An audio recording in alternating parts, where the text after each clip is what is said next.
Nous, peuple français rassemblé, nous voulons que les travailleurs capables deviennent des sociétaires au lieu d'être des salariés.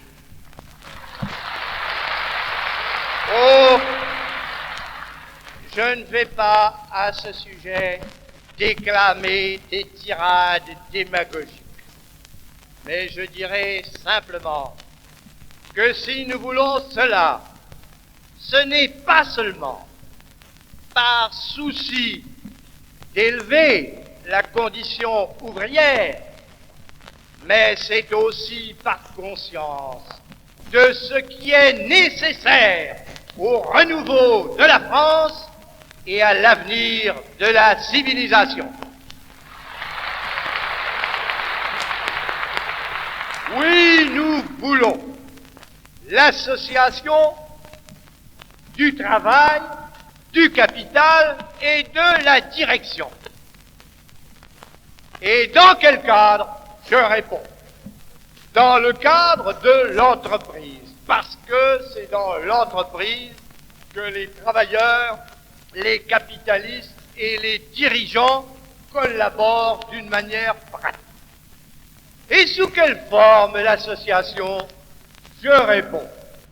Sous forme de contrat de société, passé sur pied d'égalité entre tous les éléments qui participent et qui s'engagent les uns vis-à-vis des autres. Les types de contrats étant naturellement divers, suivant la nature et la dimension des entreprises. Il est bien certain que les modalités de l'association chez Renault ne seront pas les mêmes exactement que celles du garage Victor. Et qu'est-ce qu'il y aura dans ce contrat d'association? Je réponds. Il y aura naturellement les conditions particulières que chacun des sociétaires apporte à son concours. Par exemple, la rémunération de base pour les ouvriers, l'intérêt de base pour le capital qui fournit les installations, les matières premières et l'outillage, et les droits de base pour les chefs d'entreprise dont c'est la charge de diriger et qui ont notamment à pourvoir aux réserves et aux investissements. Mais cela posé, le contrat devra prévoir et régler la rémunération de chacun du haut en bas, suivant l'échelle hiérarchique,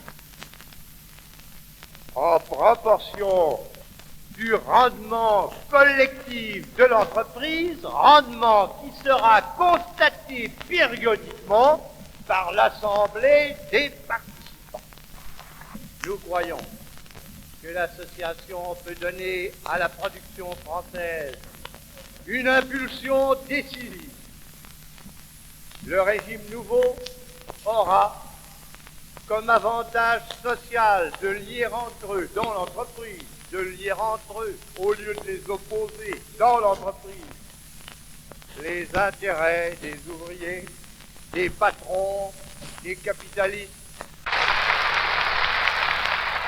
Ah, il est bien vrai que l'association imposera au syndicalisme français une transformation profonde.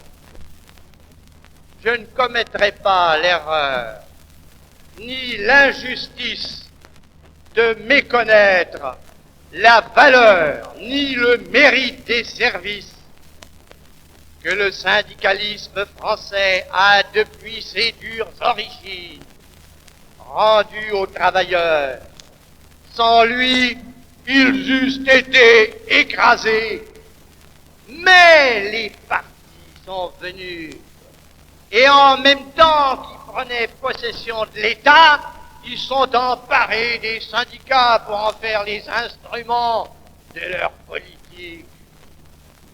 Naturellement, les séparatistes ont été les agents les plus actifs de cette gangrène de l'institution, mais ils n'ont pas été seuls.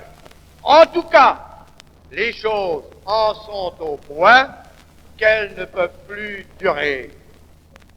L'association donnera au syndicalisme l'occasion de se rénover spontanément et librement quand il l'aura fait.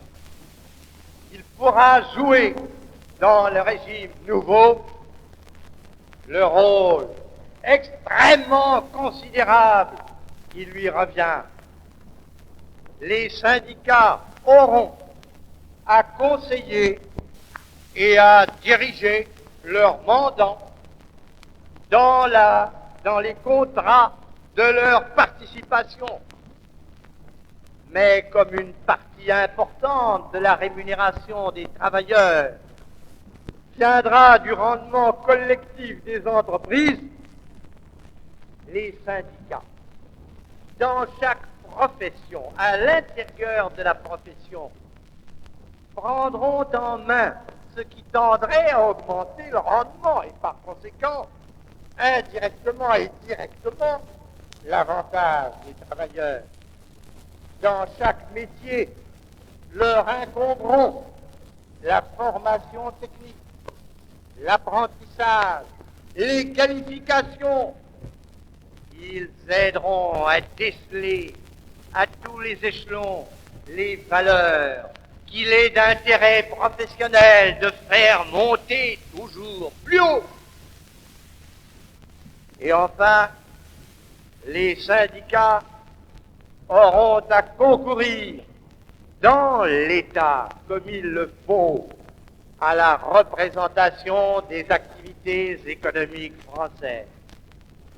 Moi, je dis aux vrais syndicalistes, vous qui mettez par-dessus tout la promotion ouvrière, vous qui servez cette cause magnifique, malgré tous les déboires et toutes les déceptions, croyez-moi, voilà maintenant votre route et votre lumière. Mais admettez que pour pouvoir jouer ce rôle éminent, le syndicalisme français doit prendre le caractère et revêtir la dignité d'être uniquement professionnel. Il faut qu'il se lave de fond en comble de la